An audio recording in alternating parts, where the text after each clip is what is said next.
সুপ্রভাত, কেমন আছো সবাই? আমি শ্রেয়সী আর আমার নতুন একটা মিনি ব্লগে সবাইকে জানাই স্বাগত।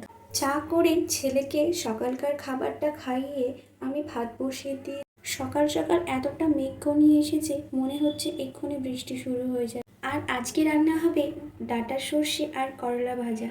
আর কালকে সন্ধেবেলায় হুট করে বর ছাগলের মাংস এনেছিল, সেটা ডিপ ফ্রিজে রাখা ছিল, সেটা বের করে রাখছি কারণ মা রান্না করবে ছাগলের মাংসটা। আর তার জন্য আমি আলু, পেঁয়াজ, রসুন, আদা সব কেটে নিচ্ছি। আমি আগে ছাগলের মাংস খেতাম না, আর তাছাড়া আমাদের বাড়ির সবাই প্রায় মাংসটা খেতে পছন্দ করে।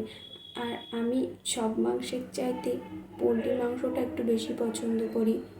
আর তারপর এই যে মা কত খুশি হয়ে রান্না। বেশ কয়েকদিন ধরেই এই উনুনটা শোচনীয় অবস্থা হয়ে গিয়েছিল, কিন্তু উনুনটা আজকে মুছতে গিয়ে একেবারেই ভেঙে গেল।